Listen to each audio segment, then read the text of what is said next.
आइए हम लोग आज के अध्ययन को प्रार्थना के साथ आरंभ करेंगे। हमारे प्रेमी परमेश्वर पिता प्रभु यीशु मसीह के नाम से एक बार फिर से हम आपके चरणों में आते हैं।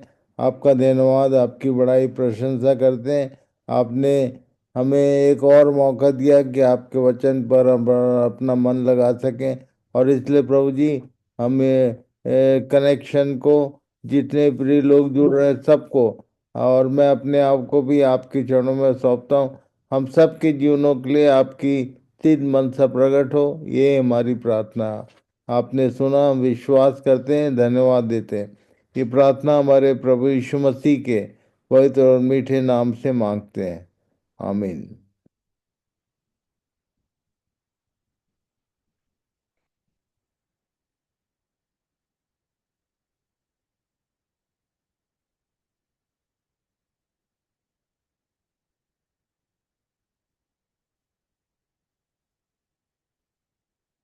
तो पहला कुरिन्थी 15 अध्याय उसके 52 पद से शुरू करेंगे। पहला कुरिन्थी 15 अध्याय 52। और यह क्षण भर में पलक मारते ही पिछली तुरही फूकते फूकते ही होगा, क्योंकि तुरही फूकी जाएगी और मुर्दे अविनाशी दशा में उठाए जाएंगे और हम बदल जाएंगे। In a moment, in the twinkling of an eye, at the last trumpet. Last trumpet जैसे ही आता है तो सबका ध्यान प्रकाशित वाक्य में जो ट्रम्पेट्स का वर्णन है, तुरियों का, वहां चले जाता है। पर यहूदी लोग जानते थे कि अंतिम तुरी किसको बोलते हैं। आज इसी बात पर हम लोग ध्यान करेंगे।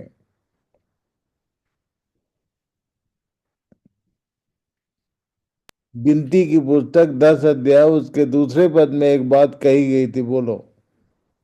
चांदी की दो तुरैया गड़क गड़के बनाई जाए, तो उनको मंडली के बुलाने और छावनियों के प्रस्थान करने में काम काम में लाना। ये बात मूसा को परमेश्वर ने कहा था। Read it.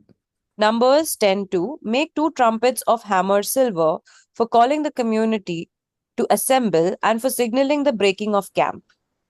दो काम के लिए दो तुरियां बनाई गई थी, और इसके फूकने का नियम इन लोग को सबको मालूम था। Two silver trumpets for ये two purposes. दो दो अलग अलग कारण थे, और इसी को उन लोग फर्स्ट एंड लास्ट बोलते थे। और तब यहाँ यशायाह 58 में तुरी का कॉन्सेप्ट समझाया। तुरी इसने किसको बोला? Isaiah 58:1 गला खोल कर पुकार, कुछ न रख छोड़, नरसिंगे का सा ऊंचा शब्द कर, मेरी प्रजा को उसका अपराध अर्थात याकूब के घराने को उसका पाप जता दे। मतलब प्रॉफिट्स के वॉइस को ट्रम्पेट का ट्रम्पेट कहा गया पुराने नियम में। और उनको बोला था कि गला खोलकर पुकार। जैसे नरसिंगा जो है बहुत तेज बजता है, उसमें कोई कंट्रोल नहीं होता। तो ये बोला था अपने भविष्यवक्ताओं के लिए, गला खोलकर पुकार, कुछ न रख छोड़, मेरी प्रजा को उसका अपराध जता दे। तो ये पहली तुरी जो फूकी जाती थी, ये लोग जब छावनी में, जंगल में फैले हुए रहते थे इधर उधर अपने रोजमर्रे के कामों में, और तब उनको इकट्ठे करने के लिए पहली तुरी फूकी जाती थी। और जब जैसे ही लास्ट तुरी फूकी जाती तो ये लोग वहां से प्रस्थान करते थे। ये कॉन्सेप्ट नए नियम में पौलुस ने अपने कलीसिया को लिख दिया कि अंतिम तुरी फूकते ही कुछ होने वाला है। अंतिम तुरी का मतलब अभी ये समय चल रहा है लोगों को गैदर करने के लिए, इकट्ठा करने के लिए कि अपने अपने काम धाम को छोड़ो, अपना मन प्रभु की बातों में लगा लो और एक जगह इकट्ठे हो जाओ और जाने की तैयारी करो, क्योंकि प्रभु आने वाला है लेने के लिए। ये सारी बातें इसके पीछे हैं। तो इन बातों पर ध्यान लगाए सब लोग, इनको ठीक से समझो और इसको दूसरों को भी समझाओ कि यीशु ने क्या बोला था, पढ़ो। मत्ती का 11 उसका 15 से 17। जिसके सुनने के कान हो वह सुन ले। मैं इस समय के लोगों की उपमा किससे दूं? वे उन बालकों के समान हैं जो बाजारों में बैठे हुए एक दूसरे से पुकार कर कहते हैं, कि हमने तुम्हारे लिए बांसुरी बजाई और तुम न नाचे। ये तुरही और बांसुरी दो दो इंस्ट्रूमेंट अलग अलग। बांसुरी को कोई बच्चा भी फूंक देगा तो उसमें से आवाज आएगा, पर तुरही को बजाना इतना आसान नहीं होता। तो ये अभी इसका मतलब ये कि बहुत सारे लोग बाजार में बैठे, यीशु ने इस समय के लोगों का एक एग्जाम्पल दिया, उपमा किससे दूं, कि ये उन बालकों के समान है जो बाजारों में, आज पूरी दुनिया बाजार में मार्केट में बैठे हुए हैं। जब भी घर से बाहर निकलता है आदमी मार्केट जाता है, हमेशा विश्वासी लोग भी मार्केट में पाए जाते हैं। तब ये बोल रहा है कि जो बाजारों में बैठे हुए एक दूसरे से पुकार कर कहते हैं कि हमने तुम्हारे लिए बांसुरी बजाई। हम बहुत प्यार से सहलाने वाला वचन जो है बांसुरी के समान होता है। तुरही बोलने से जो कान खड़ा कर दे, लोगों को बहुत डांट के बताने की आवश्यकता है। वो बोल रहा था कि तुरही के समान अपना स्वर ऊंचा कर और मेरी प्रजा को उनका अपराध जता दे। अभी इन दिनों में बहुत सारे लोग अपराध बताने वाले भी हैं, जिनको सुनकर बहुत सारे लोग परेशान होते हैं। और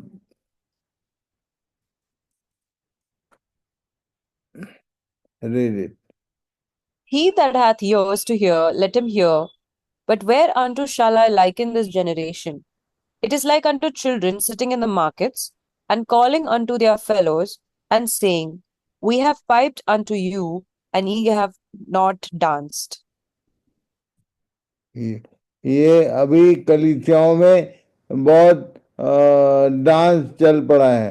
परमेश्वर का वचन बोलता है कि सावधान होने का समय है, नाचने का नहीं।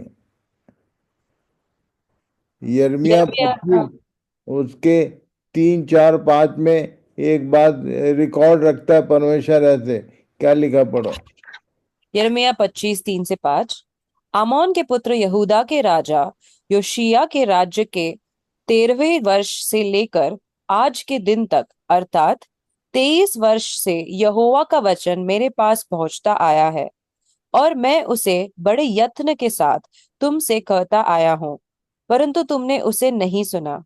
और यद्यपि यहोवा तुम्हारे पास अपने सारे दासों अथवा भविष्यवक्ताओं को भी यह कहने के लिए बड़े यत्न से भेजता आया है कि अपनी अपनी बुरी चाल और अपने अपने बुरे कामों से फिरो, तब जो देश यहोवा ने प्राचीन काल में तुम्हारे पितारों को और तुमको भी सदा के लिए दिया है, उस पर बसे रहने पाओगे।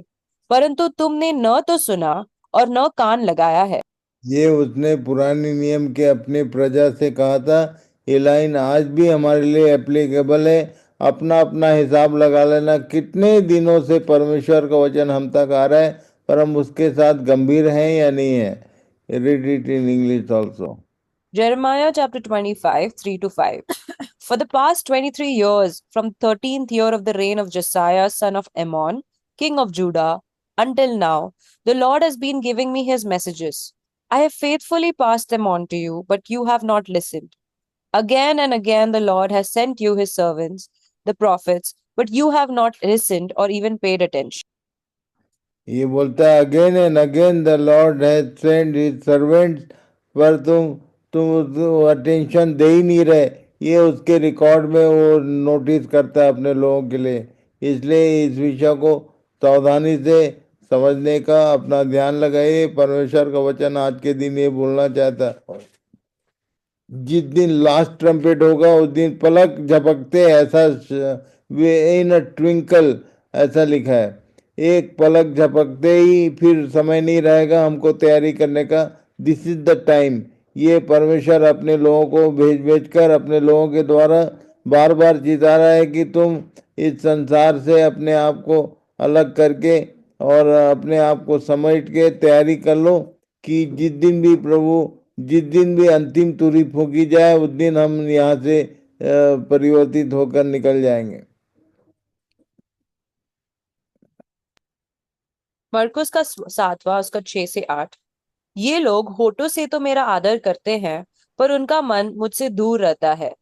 हम लोग सब होठों से बड़ा प्रेज लॉर्ड हालेलुया और जय मसीह की, हम लोग होठों से उसका आदर करते हैं, पर हमारा मन कहाँ है इसको ध्यान करिए। वो मन की बात पूछ रहा है, तुम्हारा मन कहाँ? पढ़ो। These people honor me with their lips, but their hearts are far from me. Their worship is a farce, for they teach man made ideas as commands from God. दूसरा पत्रस 3:9। प्रभु अपनी प्रतिज्ञा के विषय में देर नहीं करता, जैसी देर कितने लोग समझते हैं, पर तुम्हारे विषय में धीरज धरता है और नहीं चाहता कि कोई नाश हो, वरन यह कि सबको मन फिराव का अवसर मिले। ये वो ठहरा हुआ इसलिए है, कई लोग पूछते हैं मेरे से कब आएगा प्रभु, कि जल्दी आना चाहिए, हम लोग इस संसार की दुविधाओं में फंसे हुए हैं, समस्याओं में। प्रभु आएगा तो हम सब स्वतंत्र हो जाएंगे, चले जाएंगे। पर ये कई लोग पूछते हैं कि देर क्यों कर रहे हैं, यहाँ कारण दिया है, वो नहीं चाहता कि कोई नाश हो, सबको मन फिराव का असर मिले। क्योंकि हम होठों से तो उसका नाम लेते हैं, पर हमारा मन संसार की बातों में लगा हुआ है। 2 Peter chapter 3 verse 9. The Lord isn't really being slow about his promise, as some people think. No, he is being patient for your sake. He does not want anyone to be destroyed, but wants everyone to repent. ये एक confusion है हमको। Confession and repentance, मन फिरा और प्रायश्चित, दोनों का फर्क बहुतों को नहीं मालूम। आज इसको समझने का प्रयास करेंगे। कई लोग प्रायश्चित तो रोज करते हैं, रोज सोने के पहले बोलते हैं प्रभु मैं पापी हूँ, पर मन उनका फिर दुनिया में ही लगा हुआ है। ये यीशु के एक इवेंट से हम लोग ध्यान करेंगे। मत्ती 3 उसके 1 और 2 पद में क्या लिखा? मत्ती 3:1 और 2। उन दिनों में यूहन्ना बपतिस्मा देने वाला आकर यहूदियों के जंगल में यह प्रचार करने लगा कि मन फिराओ, क्योंकि स्वर्ग का राज्य निकट आ गया है। In those days, John the Baptist came to the Judean wilderness and began preaching. His message was, repent of your sins and turn to God, for the kingdom of heaven is near.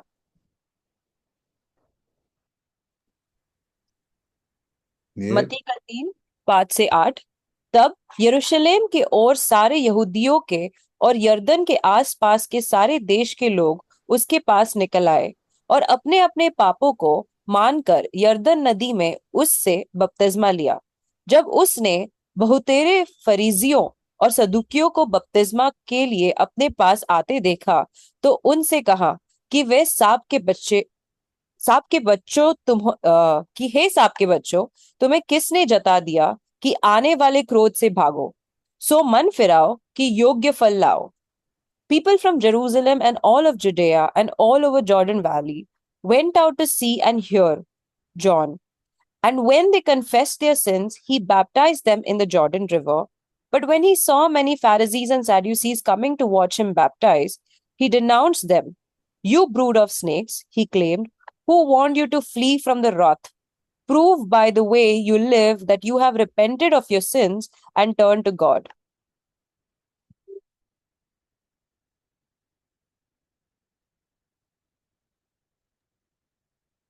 मत्ती 3:13। उस समय यीशु गलील से यरदन के किनारे पर यूहन्ना के पास उससे बपतिस्मा लेने आया। Then इसको Jesus उसने मन फिराव के बारे में कुछ नहीं बोला, बाकी सबको डांट लगा रहा था। क्यों नहीं बोला? ये मन फिराव का कॉन्सेप्ट यहाँ से मुझे प्रभु ने समझाया, मैं आप लोगों को बताना चाहता हूँ। रोमी 8 के 5 से 9 तक क्या लिखा है, पढ़ लो। क्योंकि शारीरिक व्यक्ति शरीर की बातों पर मन लगाते हैं, परंतु आध्यात्मिक आत्मा की बातों पर मन लगाते हैं। एक व्यक्ति सुबह से उठकर शरीर की बातों पर, शरीर की बातें क्या है? 3 बातें मैं बोलता हूँ, रोटी कपड़ा मकान, बस इसी पर लोगों का मन लगा रहता है। क्या खाना, क्या पहनना, क्या करना घर में, रोटी कपड़ा मकान, शरीर की बातों पर मन लगा रहता है। दिन भर शरीर की बातों में मन लगा रहता है, आध्यात्मिक आत्मा की बातों पर मन लगाते हैं। Yes, read it. Romans chapter 8 verses 5 to 9. For they that are after the flesh do mind the things of the flesh, but they that are after the Spirit, the things of the Spirit. ये यीशु का उसके बचपन का एक event notice किया हुआ है। मैंने इसको ध्यान किया कि ये इशू जो था उसको यमुना ने क्यों नहीं पूछा मन फिराव के बारे में, क्योंकि इसका मन कहाँ लगा था। देखो यहाँ पढ़ लो। लूका का दूसरा अध्याय उसका 42 से 47। जब वह 12 वर्ष का हुआ तो वे पर्व की रीति के अनुसार यरूशलेम को गए। और जब वे उन दिनों को पूरा करके लौटने लगे तो वह लड़का यीशु यरूशलेम में रह गया, और यह उसके माता पिता नहीं जानते थे। वे यह समझकर कि वह और यात्रियों के साथ होगा, एक दिन का पड़ाव निकल गए और उसे अपने कुटुंबियों और जान पहचानों में ढूंढने लगे। पर जब नहीं मिला तो ढूंढते ढूंढते यरूशलेम को फिर लौट गए। और 3 दिन के बाद उन्होंने उसे मंदिर में उपदेशकों के बीच में बैठे उनकी सुनते और उनसे प्रश्न करते हुए पाया। और जितने उसकी सुन रहे थे वे सब उसकी समझ और उसके उत्तरों से चकित थे। And when he was 12 years old, they went up to Jerusalem after the custom of the feast. And when they had fulfilled the days as they returned, the child Jesus tarried behind in Jerusalem, and Joseph and his mother knew not of it. But they, supposing him to have been in the company, went a day's journey, and they sought him among their kinsfolk and acquaintance. And when they found him not, they turned back again to Jerusalem, seeking him. And it came to pass that after 3 days they found him in the temple, sitting in the midst of the doctors, both hearing them and asking them questions. And all that heard him were astonished at his understanding and answers. ये event इस बात को बताता है, प्रमाण देता है कि यीशु का बचपन से उसका ध्यान शारीरिक सांसारिक बातों पर नहीं था, परमेश्वर के वचन के विषय में वो जागरूक था, उधर उसका मन लगा रहता था। और होशे उसके 7 का 8। ये एप्राइम देश देश के लोगों से मिलजुला रहता है। एप्राइम ऐसी चपाती ठहरा है जो उल्टी न गई हो। Ephraim, he hath mixed himself among the people. Ephraim is a cake not turned. एक व्यक्ति को ये चार्ज किया उसने, प्रेम के बारे में बोल रहा है कि ये मिला जुला लाइफ जी रहा है। और एक ऐसी चपाती, जब आप चपाती खाने जाओ तो इस बात को आज के दिन याद रखना। जब भी चपाती देखो आप तो ध्यान रखना, चपाती के दो पहलू, तो दोनों साइड बराबर सिका रहे तो आदमी अच्छे से खाता है। यदि कोई एक साइड नहीं उल्टा गया तो एक साइड कच्चा हो जाएगा, एक साइड जल जाएगा। बहुत सिंपल सी बात समझा रहा हूँ मैं कि हमारे शारीरिक जीवन के लिए हम लोग दिन रात मेहनत करते हैं, पर आत्मिक जीवन के लिए हमारे पास समय नहीं। एक साइड जल जा रहा है, दूसरा साइड पूरा कच्चा है। ऐसी स्थिति में आप ग्रहण योग्य नहीं होंगे। अध पक्की चपाती कोई नहीं ग्रहण करता, कोई नहीं खाता। प्रभु सहायता करे कि हम मन फिराव को इस उदाहरण से ध्यान रखें। दो पार्ट है हमारे जीवन के जिसमें हमारा मन जाता है, इसको प्रॉपर बैलेंस करने की आवश्यकता है। जितना समय हम शरीर की बातों को ले देते हैं उतना ही समय यदि हम आत्मिक जीवन के लिए नहीं दे रहे हैं तो हमारा एक भाग पक्का रहेगा, दूसरा भाग कच्चा रहेगा। और इसलिए प्रभु चाहता है कि हम इस बात को ठीक ठीक समझें कि हम सही में अपने जीवन के दोनों भागों को बैलेंस कर सके ठीक से, समझते हुए कि हमारा शारीरिक भाग तो उसके लिए बहुत मेहनत करना पड़ता है हमको, पर आत्मिक जीवन में हम मेहनत बहुत कम करते हैं। प्रभु सहायता करे कि हम बराबर समय का विभाजन करें, बराबर ध्यान दें दोनों दोनों पर। जैसा रोमी 8 के 5 में हमने पढ़ा कि शारीरिक व्यक्ति शरीर की बातों पर मन लगाते हैं, पर आध्यात्मिक का मन आत्मा की बातों पर लगा रहता है। तो इसको बैलेंस करना है, मतलब हम संसार के कामों को डिनाई नहीं कर सकते, उनको उनको नहीं हटा सकते, उसमें वो भी हमारी आवश्यकता है, पर आत्मिक बातें भी उतनी ही आवश्यक है। और इसलिए इस बात को ठीक ठीक समझे। वेरेवर जब भी आप चपाती देखो तो ध्यान रखना कि आपका जीवन भी इसी के समान है, दो भाग, एक तरफ कच्चा नहीं और एक तरफ पक्का नहीं होना चाहिए, दोनों बराबर सिकाई होना चाहिए। तो प्रभु सबकी सहायता करे। एक बार फिर से आज के दिन प्रभु ने हमारी सहायता किया इन बातों को समझने में। तो हम लोग प्रार्थना के साथ आज का ये अध्ययन यही समाप्त करेंगे।